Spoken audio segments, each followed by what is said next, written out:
Party ఏర్పాటు చేసిన ఈ ప్రభుత్వంలో ప్రభుత్వం యొక్క విధి విధానాలను సూక్ష్మ, చిన్న మరియు మధ్య తరహా పరిశ్రమ యజమానులకు మా యొక్క విధి విధానాలను తెలియజేయడమే కాకుండా తెలంగాణ రాష్ట్రంలో మీరు పెట్టుబడులు పెట్టి ఉద్యోగ ఉపాధి అవకాశాలు కల్పించి తెలంగాణ రాష్ట్ర సంపదను పెంపొందించడానికి అవసరమైన ప్రోత్సాహాన్ని అందించాలనే ఈరోజు మా మంత్రివర్గం ఇక్కడికి వచ్చి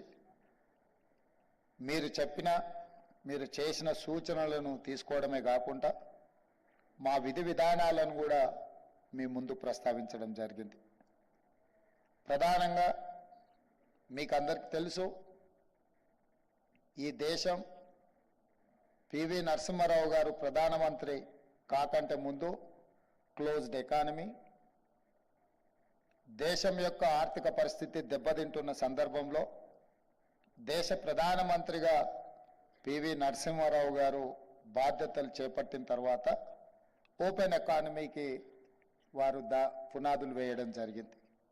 అప్పటి వరకు ఇండియన్ ఎకానమీ క్లోజ్డ్ ఎకానమీగా ఉన్నప్పుడు అంతర్జాతీయ స్థాయి పెట్టుబడులు కానీ వేగంగా పరిశ్రమల విధానం కానీ రాలేదు. స్వతంత్రం వచ్చిన తర్వాత ఎడ్యుకేషన్ రెవల్యూషన్, అగ్రికల్చర్ రెవల్యూషన్ వచ్చింది, కానీ ఇండస్ట్రియల్ రెవల్యూషన్ని మనం సరైన విధంగా అందిపుచ్చుకోకపోవడం వల్ల పరిశ్రమలను ఏర్పాటు చేయడంలో మన దేశం కొంత వెనుకబడ్డది. కానీ పివి నరసింహారావు గారు ఈ దేశానికి ప్రధానమంత్రి అయిన తర్వాత ఇండస్ట్రియల్ పాలసీలో తీసుకొచ్చిన మార్పులు, పెట్టుబడుల విధానంలో తీసుకొచ్చిన సరళీకృత విధానాలు, క్లోజ్డ్ ఎకానమీగా ఉన్న ఇండియన్ ఎకానమీ ఓపెన్ ఎకానమీగా ఎల్పిజి, లిబరలైజేషన్, ప్రైవేటైజేషన్, గ్లోబలైజేషన్, అంటే ప్రపంచంతో మనం పోటీ పడే విధంగా మన విధి విధానాలను మార్చి ఆనాడు వారు ప్రధానమంత్రిగా, శ్రీ మన్మోహన్ సింగ్ గారు ఆర్థిక మంత్రిగా ఈ దేశంలో గొప్ప విధానాలను తీసుకురావడంతో ఈరోజు భారతదేశము ప్రపంచ దేశాలతో పోటీ పడగలిగిన స్థాయికి మనం ఈరోజు రాణించినాం. ఆ పివి నరసింహారావు గారు మంతని శాసనసభ నియోజకవర్గం నుంచి వారు శాసనసభ్యులుగా పనిచేసి తెలంగాణ రాష్ట్రానికి ముఖ్యమంత్రిగా ప్రాతినిధ్యం వహించారు. వారి తర్వాత మళ్ళీ ఈనాడు అదే మంతని శాసనసభ నియోజకవర్గం నుంచి మిత్రుడు దుద్దిల్ల శ్రీధర్ బాబు గారు ప్రాతినిధ్యం వహిస్తూ ఈరోజు తెలంగాణ పారిశ్రామిక విధానాలను దళితులకు, గిరిజనులకు, మహిళలకు అందుబాటులోకి తీసుకొచ్చి వాళ్ళకు ఇన్సెంటివ్స్ ఇవ్వడమే కాకుండా వాళ్ళను ప్రోత్సహించాలి. సూక్ష్మ, చిన్న మరియు మధ్య తరహా పరిశ్రమలను తెలంగాణ రాష్ట్రంలో నెలకొల్పడానికి అవసరమైన వాతావరణాన్ని సృష్టించాలి అని చెప్పి వారింత గొప్ప కార్యక్రమాన్ని తీసుకున్నారు. వారిని మనస్ఫూర్తిగా నేను అభినందిస్తున్నా. ఏ రాష్ట్రమైనా, ఏ ప్రభుత్వమైనా పాలసీ డాక్యుమెంట్ లేకుండా ఆ రాష్ట్రం అభివృద్ధి సాధిస్తుంది అని చెప్పి నేను అనుకోవడం లేదు.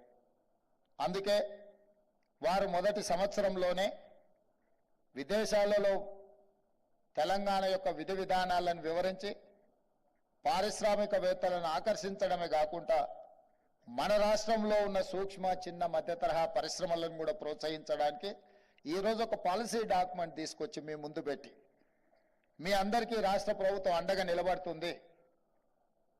గత ప్రభుత్వం మీకు ఇచ్చిన మాట, ఇన్సెంటివ్స్ విషయంలో గత ప్రభుత్వం ఇచ్చిన హామీని మా బాధ్యతగా తప్పకుండా వాటిని కొనసాగిస్తాం.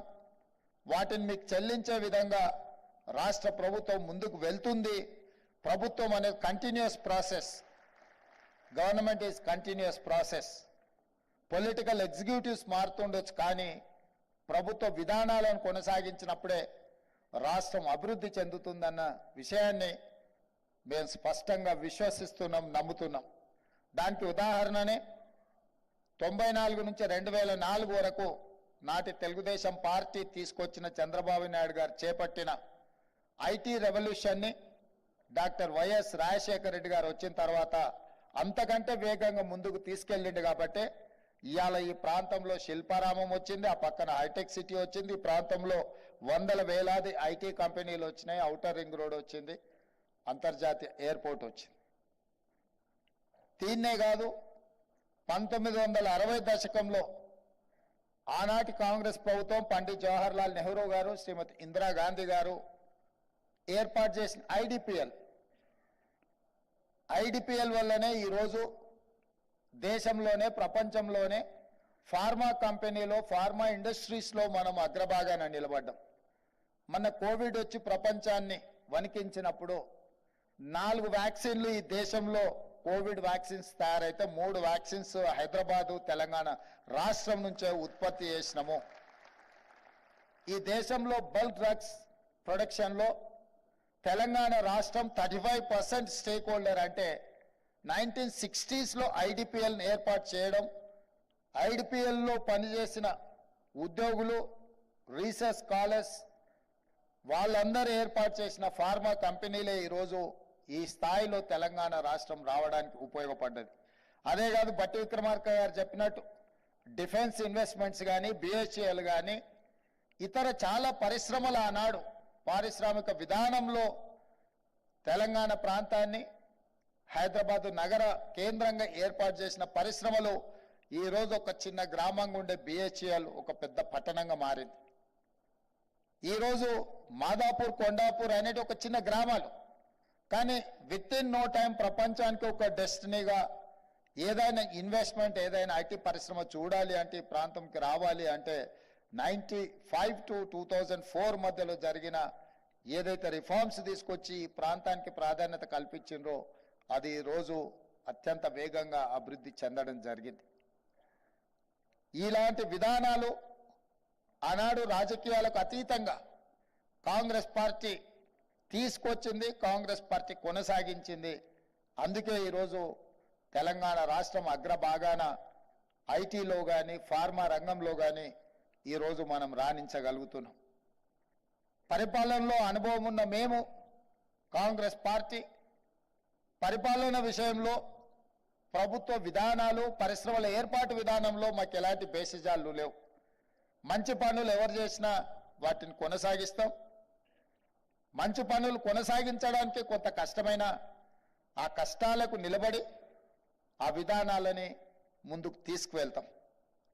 అదేవిధంగా కొన్ని రాష్ట్ర ప్రయోజనానికి విఘాతం కలిగించే అంశాలు ఏమైనా ఉంటే వాటిని తొలగించి నూతన విధి విధానాలను ఖరారు చేయడానికి మా ప్రభుత్వం ఏమాత్రం వెనక్కి పోదు. అందుకే మిత్రులారా, ఇప్పటిదాకా మా మిత్రులు చెప్పినట్టు చాలా వరకు తెలంగాణ రాష్ట్రంలో పట్టాలు పొంది విద్యార్థులు బయటకు వస్తున్నారు, కానీ ఉద్యోగ ఉపాధి